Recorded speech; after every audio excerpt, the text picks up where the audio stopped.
solutions to the problems related to their mind without knowing what the mind is. Similarly, your mind does not have an independent existence. The energies of the chronic diseases that we suffer in our lives, everything is there embedded. This in turn lowers the level of consciousness and creates ignorance and stress. We are not even able to discriminate between what is real and what is fake.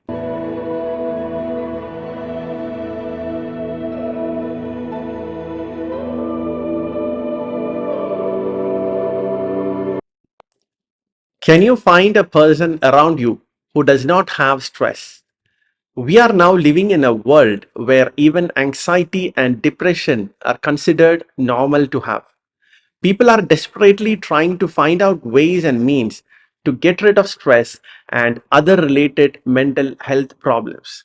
Technology has advanced unimaginably. The influence of media in people's lives is so high that we are not even able to discriminate between what is real and what is fake. The quality of education from the point of view of personal development has degraded. It has just become cramming up of information. The mental health of people has deteriorated so much that the stress and psychosomatic health problems are on an exponential rise. A huge population across the world are suffering from anxiety, depression, insomnia, and many other mental health issues.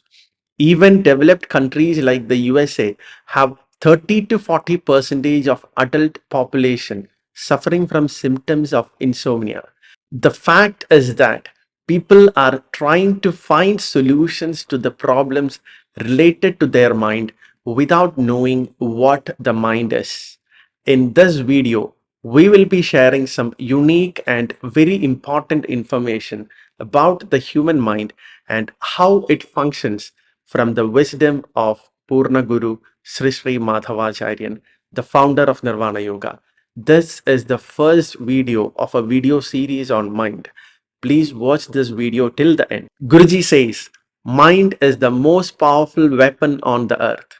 Even the idea and concept of the deadliest weapons in the world today came from a human mind. If the mind is pure and stable, you will utilize its strength to do good for yourself and for others.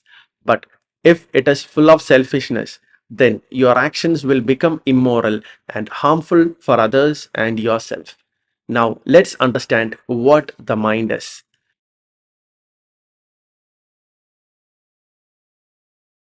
We generally experience mind as a conglomeration of thoughts.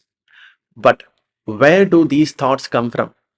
Some people believe it's from the brain. Guruji says, brain is the organ that helps in the thought process, but mind is a different entity. Thoughts arise due to the combined action of your mind and brain. Then, what is the mind? How does it exist? You might be watching this video on a device like your smartphone, tablet, or laptop, but the source of what you see or hear is not your device, right? It is being transmitted from somewhere in the form of signals, and your device captures these signals and converts it into sounds and visuals that you can experience. The device can be compared to the brain, and the signals can be compared to your mind. The signals cannot reach your device unless it is carried by waves. The waves are energy. Similarly, your mind does not have an independent existence. It exists in your soul in the form of energy. The thoughts that we experience in our conscious mind is just a small part of it, like the tip of an iceberg. The largest part of our mind is there within, that is the subconscious and the unconscious mind. Mind is constituted by the samskaras. Samskaras are the impressions of the experiences that we are subjected to in our lives. Guruji says, just like a camera captures an image in a fraction of a second, our soul captures everything happening in our lives. And these impressions exist within the soul in the form of different energies. Our experiences, both good and bad, our actions, both positive and negative, the knowledge we acquire, whether right or wrong, the energies of the chronic diseases that we suffer in our lives, everything is there embedded in our soul in the form of energy. Collectively, these samskaras are the factors that determine the energy level of a soul.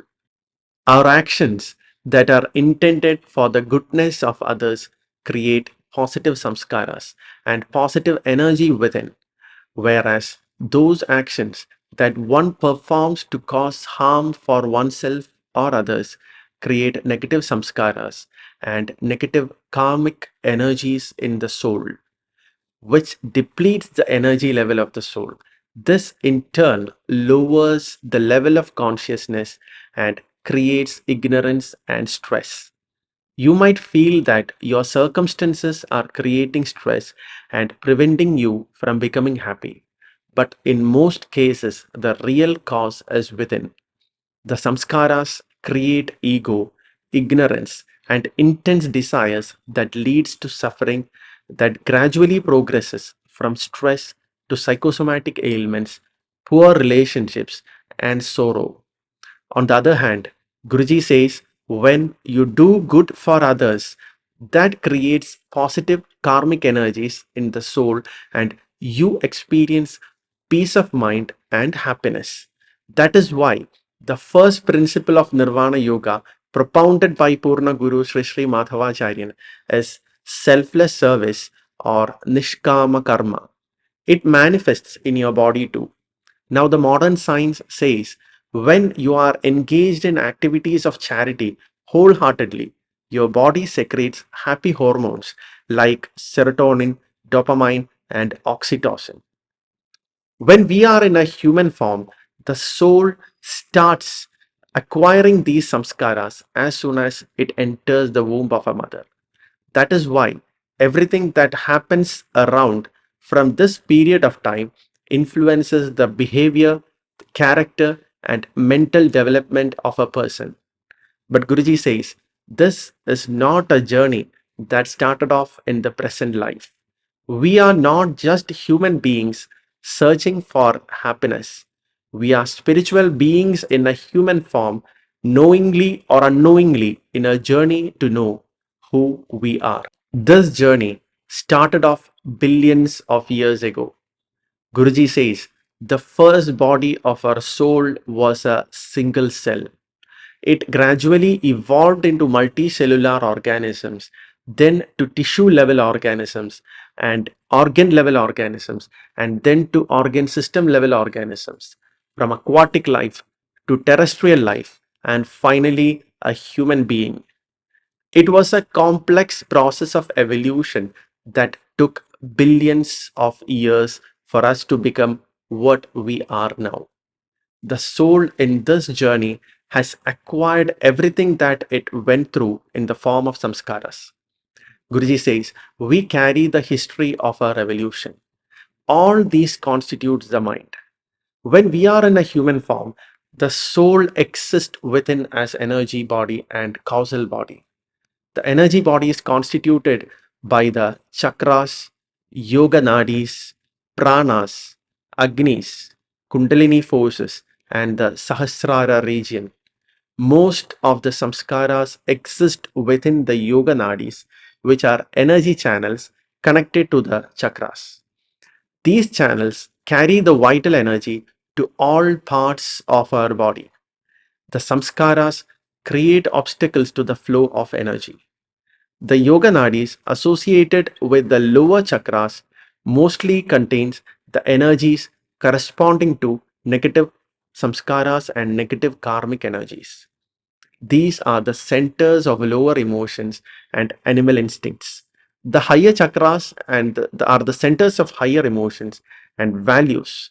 People who has the mind centered in the lower chakras like the Muladhara, Swadhisthana or Manipuraga experiences mostly negative thoughts and emotions and will have a lower level of consciousness.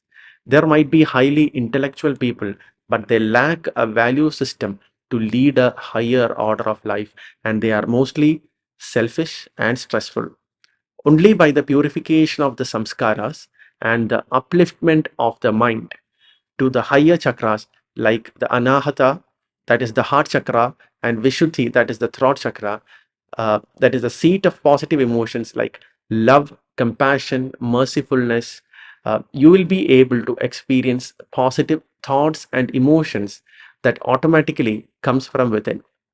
Guruji says, when the mind reaches the Ajna chakra, you attain the initial state of mukti or initial state of liberation. It is the first state of liberation where you get detached from the problems around that are affecting you, and you will experience freedom from these problems.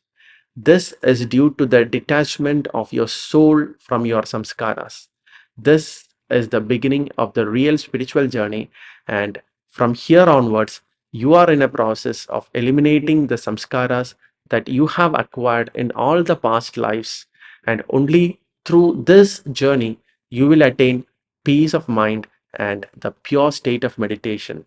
As Guruji says, it is the state of emptiness and noble silence within.